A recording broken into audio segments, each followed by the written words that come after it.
সেদিন বুঝেছিলাম পৃথিবীতে কোথাও এখনও সততা এক্সিস্ট করে। ক্যানাডায় আমার বাবা মা যখন ঘুরতে এসেছিল তখন মায়ের সাথে এমন একটা ঘটনা ঘটেছিল যেটা মা আজও সবাইকে গর্ব করে বলে বেড়ায়।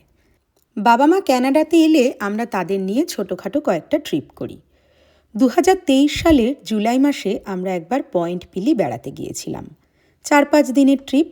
প্রথমে এক জায়গায় এক নাইট স্টে, তারপরে বাকি 3 দিন অন্য হোটেল।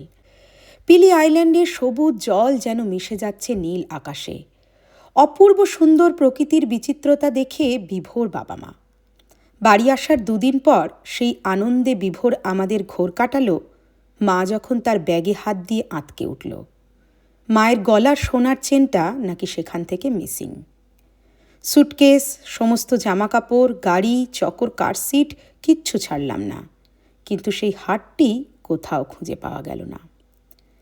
এক মধ্যবিত্ত বাঙালি পরিবারের কাছে সোনার চেনের মূল্য শুধুমাত্র অর্থে নয়, তার সাথে জড়িয়ে থাকে ছোট বড় অনেক ইমোশন। হয়তোবা 2টো পুরনো গয়না ভেঙে, 2টো শাড়ি পুজোতে কম কিনে, নিজের হাত খরচের টাকাটা একটু বেশি করে বাঁচিয়ে একটা গয়নার শখ পূরণ হয় একজন মহিলার। আর সেই সোনার হার যদি কোথাও আনন্দ করতে গিয়ে হারিয়ে যায়, তারপর আবার মনের বিশ্বাস সোনা হারানো খারাপ। সব মিলিয়ে মায়ের তখন পাগল পাগল অবস্থা। সে কখনো আঁচলে গিট বাঁধছে, কখনো ঠাকুরের নাম জপছে, কিন্তু হার আর খুঁজে পাওয়া যাচ্ছে না। আমি বললাম, দাঁড়াও, হোটেলে একবার কল করে দেখি।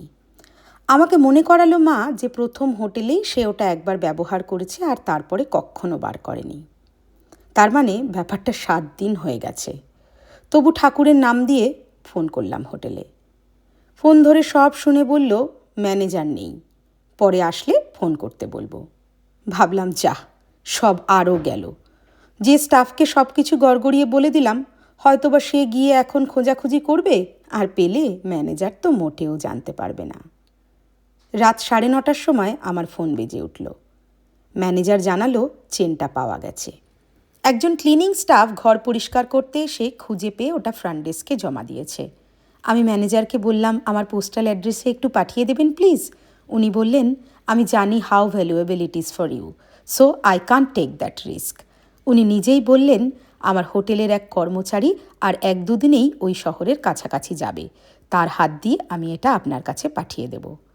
ফোন রাখার পর মা বলেছিল, সত্যি এত ভালো মানুষ এখনও আছে? এখানেই শেষ নয়। ভদ্রলোককে ফোন করে জিজ্ঞাসা করলাম, আপনি ঠিক কোথায় আসছেন, তাহলে সেখান থেকে কালেক্ট করে নেব। উনি বললেন, দরকার নেই ম্যাডাম, বাড়ি গিয়েই দিয়ে আসবো।